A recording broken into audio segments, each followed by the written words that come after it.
নমস্কার, কেমন আছেন সবাই?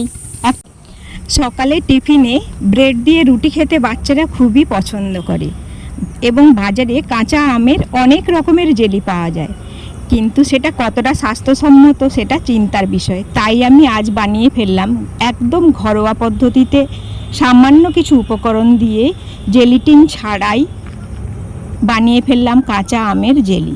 আপনারা দেখতে থাকুন। আমি আমের জেলি বানানোর জন্যে আমি আম নিয়ে নিয়েছি। এবার আম কেটে টুকরো করে নেব, তারপর আমি জেলিটি বানাবো। আপনারা দেখতে থাকুন। আমটি খোসা ছাড়িয়ে নিচ্ছি।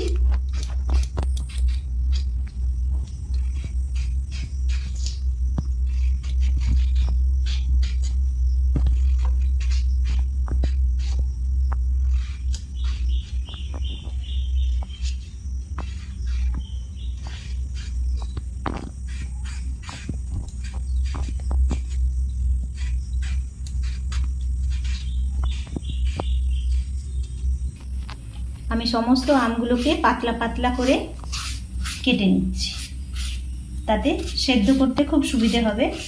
আলাদা করে আর গ্রেড করার কোনো দরকার নেই। আমি এই বাটিটির মাপে 2 বাটি আমের স্লাইস নিয়ে নিলাম। ধুয়ে রেডি করা আছে। এবার আমি জল দিয়ে বসিয়ে নেব।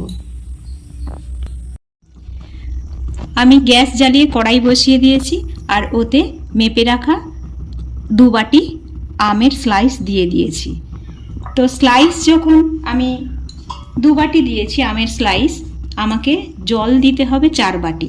এটা আপনারা খেয়াল রাখবেন, 2 বাটি আমের জন্যে দিতে হবে 4 বাটি জল, অর্থাৎ ডবল জল দিতে হবে। আমি এখন জলটা দিয়ে দিচ্ছি।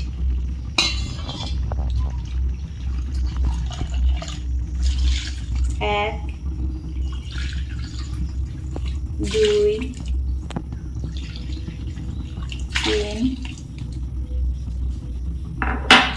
4। তো আমি 4 বাটি জল দিয়ে দিয়েছি। এবার মিডিয়াম ফ্লেম করে গ্যাসটা আমি ঢাকা দিয়ে দেব। কড়াইটা বলক আসা পর্যন্ত আমাকে অপেক্ষা করতে হবে। তো খানিকক্ষণ অপেক্ষা করছি।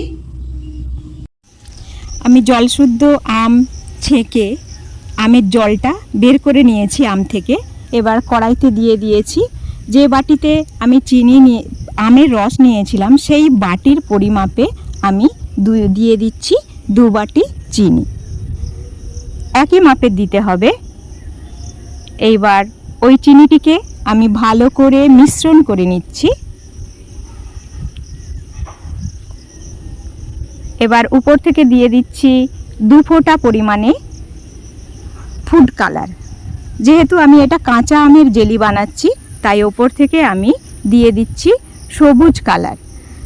আপনারা না কালার ব্যবহার করতে পারেন, তাতে কোনো প্রবলেম নেই, কিন্তু সবুজ কালারটা ব্যবহার করলে একটু ভালো দেখাবে, কেননা যেহেতু এটা কাঁচা আমের জেলি, তাই যাতে দেখতে সুন্দর লাগে, তাই আমি এখানে সবুজ রঙের ফুড কালারটি ব্যবহার করেছি।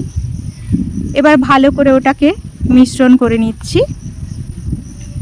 খানিকটা সময় চিনির সঙ্গে ওই রসটি ফুটবে, তাহলে দেখা যায় যতক্ষণ না পর্যন্ত ওটি একতারার মতো হবে, ততক্ষণ ওইভাবে ক্রমাগত নাড়তে হবে। আমার এই জ্যামটি কিন্তু স্বাস্থ্যসম্মত। বাজারে অনেক রকমেরই জ্যাম পাওয়া যায়, কিন্তু নিজের হাতে বানানো এই জ্যাম বাড়ির সবাইকে খাওয়ান, খুব ভালো লাগবে। যাতে এটি অনেক দিন পর্যন্ত সংরক্ষণ করে রাখা যায়, তার জন্য আমি দিয়ে দিচ্ছি 2 চামচ ভিনিগার। ভিনিগার না ব্যবহার করলে এটি সাধারণভাবে মাস 6 মতো রাখা যাবে, কিন্তু ভিনিগার ব্যবহার করলে আপনি ফ্রিজে এটাকে 1 বছর পর্যন্ত সংরক্ষণ করে রেখে দিতে পারবেন। তাই এখানে আমি 2 চামচ ভিনিগার ব্যবহার করলাম। আবারও ভালোভাবে মিশ্রণ করে নিতে হবে।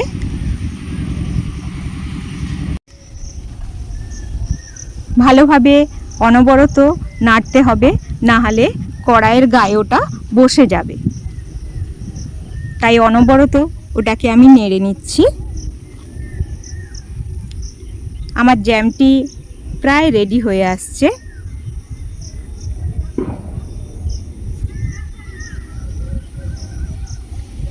খুন্তির সাহায্যে ক্রমাগত আপনারা ওটাকে নাড়তে থাকবেন, ওই চিনি আর আমের রসটা।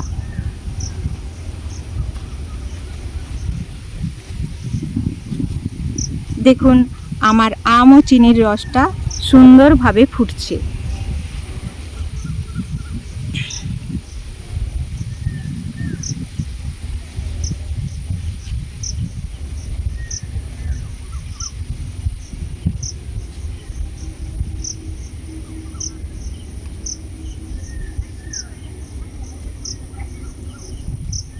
খুব ভালোভাবে এটাকে জাল করে নিতে হবে।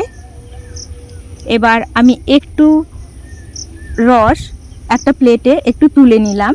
ওটা ঠান্ডা হলে আমি ওটাকে দেখব ওটা রেডি হয়েছে কিনা।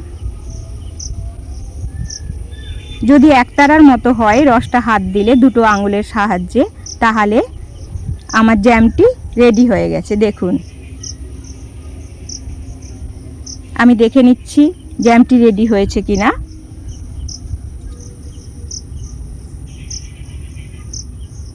খুব বেশি সময় লাগে না জ্যাম বানাতে। খুব অল্প সময়ে অল্প কিছু উপকরণের সাহায্যে এটা আপনারা বাড়িতে বানিয়ে সংরক্ষণ করে রেখে দিতে পারবেন এবং প্রয়োজন মতো ব্রেডে লাগিয়ে এটা বাচ্চারা বা বড়রা সবাই খেতে পারবে।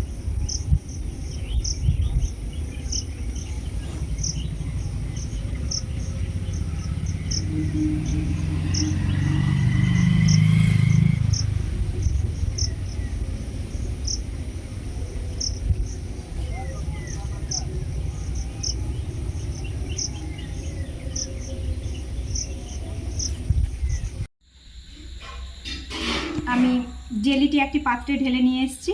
এবার এটি কাঁচের জারে আমি রেখে দেব। কাঁচের জারে আমের এই জেলি দীর্ঘদিন খুব ভালো থাকবে। আপনারাও কাঁচের জালে সংরক্ষণ করে রাখবেন। আমি এটি ঢেলে নিচ্ছি।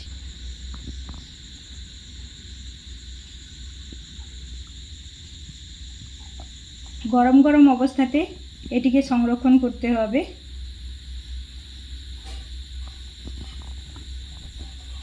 নাহলে পরে এটি বসে যাবে।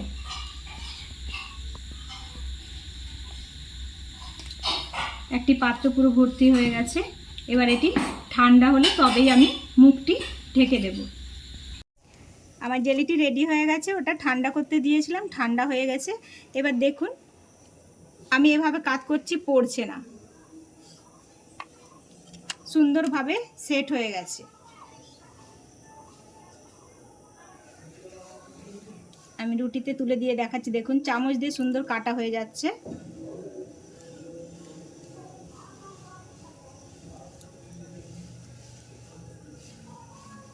এইভাবে লাগিয়ে বাচ্চাদের দেবেন।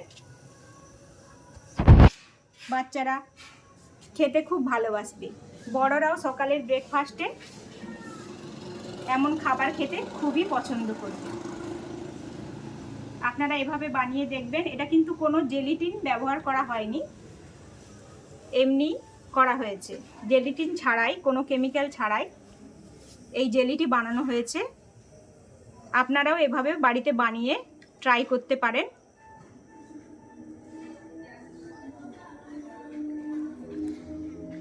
তাহলে আজকের মতো এখানেই রাখছি, ভিডিওটা শেষ করছি। আপনারা ভালো থাকবেন। যদি আমার এই রেসিপিটা আপনাদের ভালো লেগে থাকে অবশ্যই লাইক করবেন, কমেন্ট করবেন এবং সাবস্ক্রাইব করবেন যদি না চ্যানেল এখনও সাবস্ক্রাইব করা হয়ে থাকে।